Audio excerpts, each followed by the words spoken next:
Olá pessoal, tudo bem com vocês? Eu sou a professora Gabriela e nós vamos então hoje estudar um pouquinho sobre os sistemas de governo.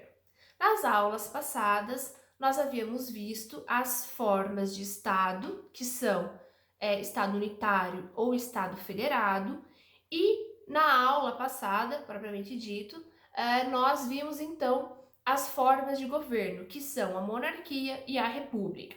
Hoje, porém, nós vamos ver um pouquinho sobre os sistemas de governo. Na atualidade, nós temos aí três sistemas de governo.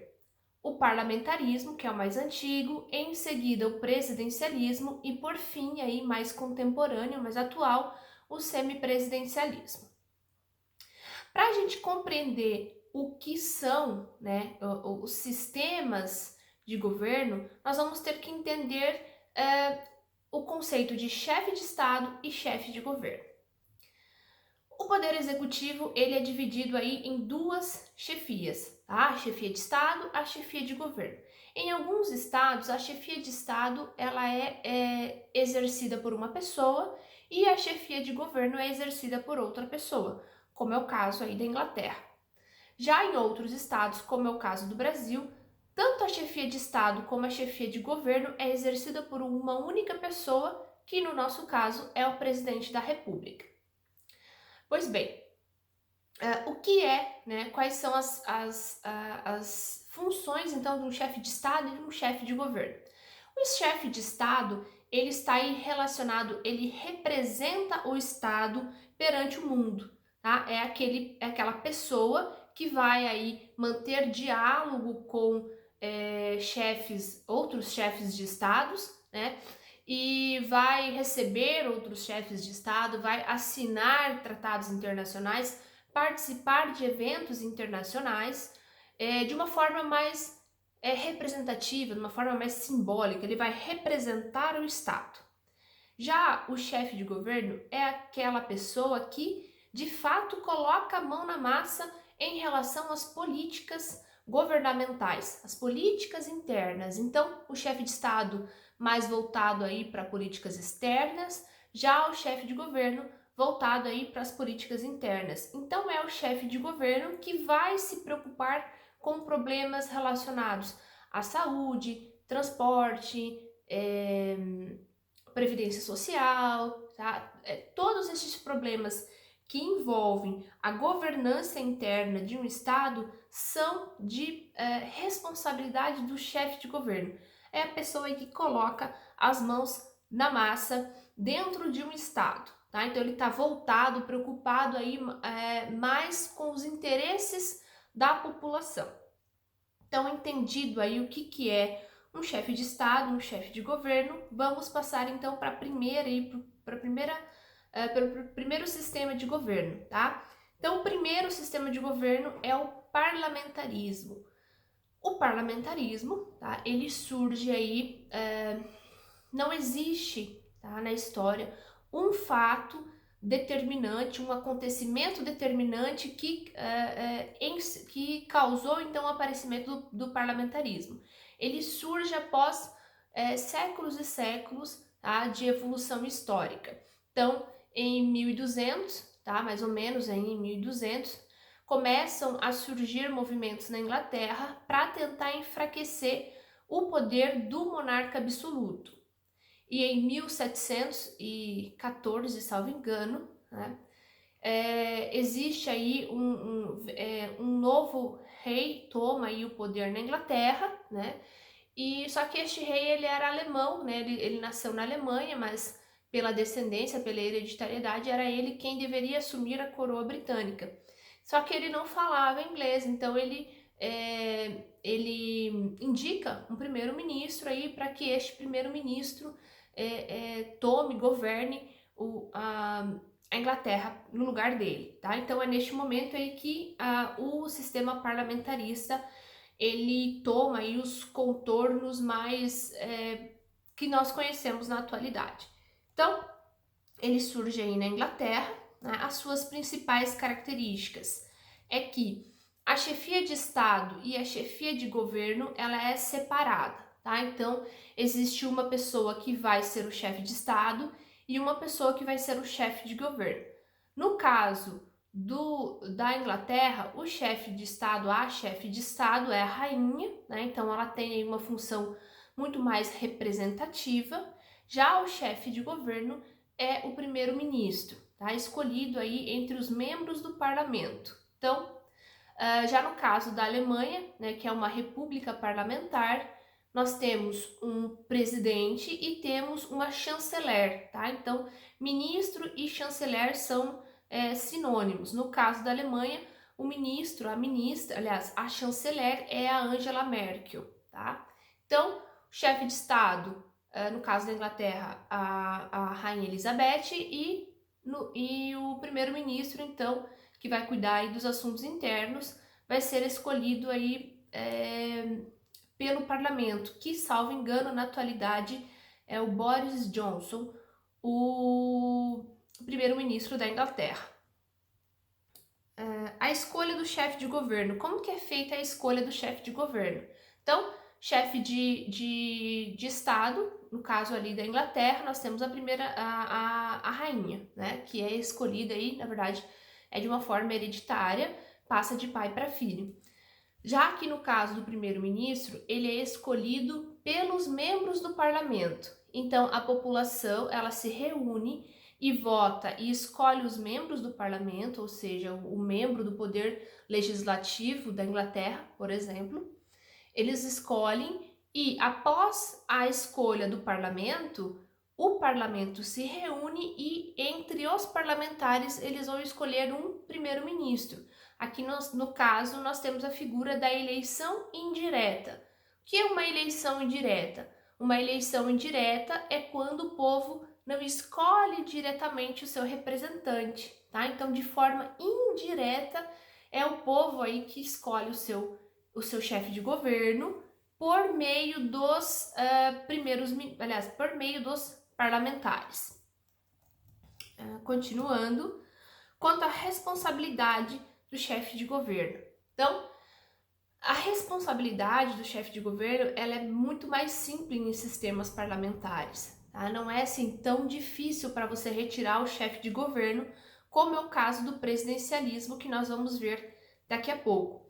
Para você retirar o chefe de governo, basta simplesmente que este chefe de governo não seja eficaz, não seja bom, ele não precisa propriamente aí praticar um crime, né, incorrer aí num ato de improbidade para ser retirado do cargo. Então, o simples fato dele não corresponder às expectativas daquele Estado já dá ensejo a possibilidade dele sofrer um voto de desconfiança. Então, esses parlamentares, eles se reúnem, conversam entre si e discutem a possibilidade ou não de abrir aí a votação, né, pelo voto de desconfiança para a retirada do primeiro-ministro e escolha de um novo primeiro-ministro. Lembrando que ele não precisa incorrer aí em nenhum crime contra aí este Estado, tá? Então é muito mais fácil você retirar, escolher aí um novo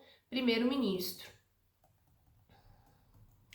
E outra característica aqui deste sistema de governo é que existe a possibilidade de dissolução do parlamento, tá? Quando eu falo parlamento aí, a gente já toma como ideia o poder legislativo, tá? Então, existe a possibilidade de dissolução. O primeiro-ministro, ele tem o poder de dissolver este parlamento quando ele percebe que ele não tem a maioria dos votos no parlamento, então ele pode aí estar dissolvendo este parlamento, ou então a rainha, no caso ali da Inglaterra, ela tem este poder de dissolver o parlamento se ela perceber aí que os parlamentares entre si não estão conseguindo chegar a um acordo para a governança do Estado, tá? A característica central aqui deste sistema de governo é que existe uma comunicação muito grande entre o poder executivo e o poder legislativo, Tanto que o chefe de governo é escolhido, é um dos membros do parlamento. Então, para alguns doutrinadores, isso seria aí um ponto favorável ao parlamentarismo. Por quê? Porque como há essa comunicação maior entre poder executivo e poder legislativo, é muito mais fácil de projetos serem aprovados, o que não ocorre no presidencialismo, em que nós temos aí, né, uma chefia, o poder executivo de um lado e o poder legislativo de outro. Então, passando aí para o presidencialismo, tá? O presidencialismo ele está aí nitidamente vinculado com a República dos Estados Unidos. Então, ele surge aí juntamente com a República dos Estados Unidos, que tinha uma forte aversão à monarquia, né, à Inglaterra. Eles formam aí a sua república e o sistema presidencialista, que é inspirado na teoria aí de Montesquieu, né, na divisão dos poderes, existindo então 3 poderes independentes e harmônicos entre si, tá? Então tem o executivo, o legislativo e o judiciário. Aqui no presidencialismo não vai haver essa comunicação entre o poder executivo e o poder legislativo, tá? Então, as suas principais características. As principais características do poder executivo, aliás, do sistema presidencialista, é que a chefia de Estado e a chefia de governo é exercida por uma pessoa só, tá? Que no caso é o presidente da República.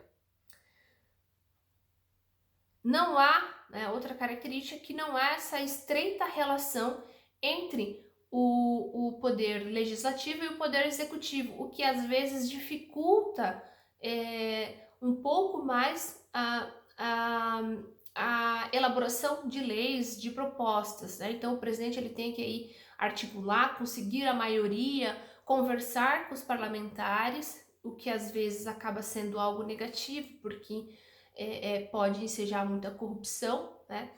Então, para conseguir aprovar uma lei, um projeto de lei.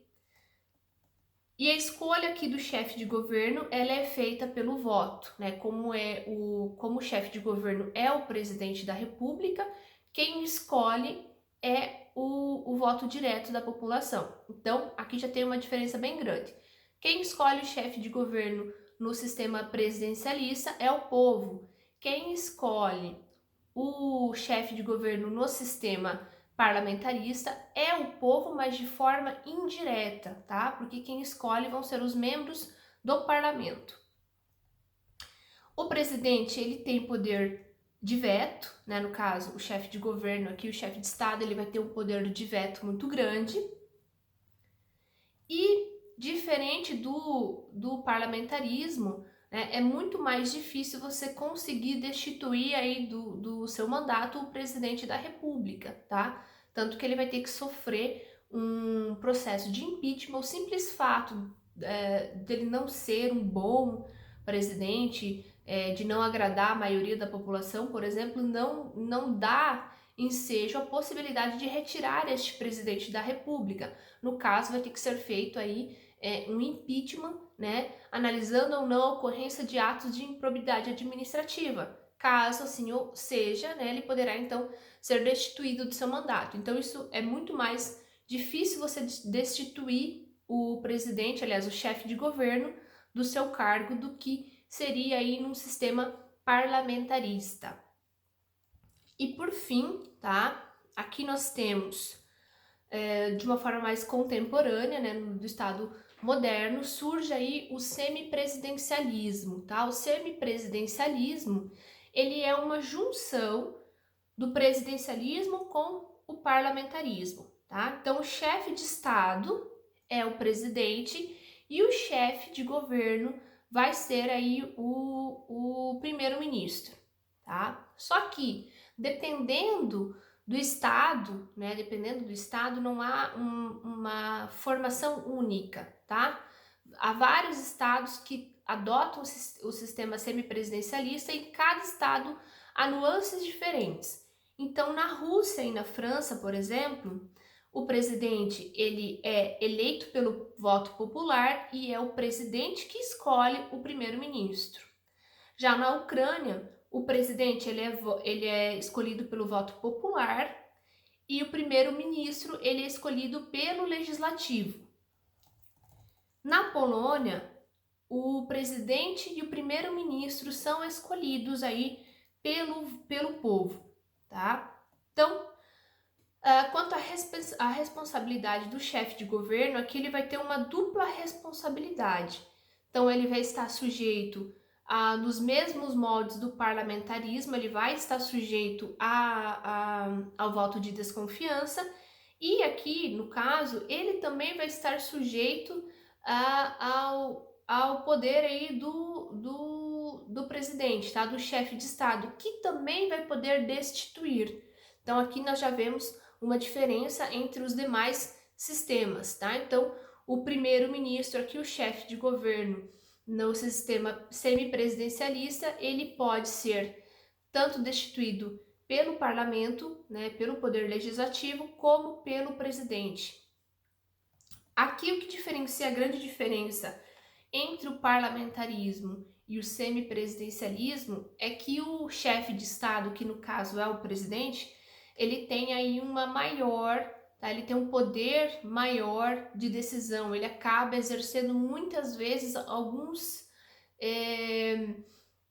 algumas funções do chefe de governo, tá? Como, por exemplo, ele tem um grande poder de veto sobre leis. Então, ele acaba sendo aí um sistema um pouco mais diferenciado aí do parlamentarismo. Então, pessoal, quanto aos sistemas de governo, esses são os pontos mais relevantes. Espero que todos tenham gostado dessa videoaula. Até mais, pessoal!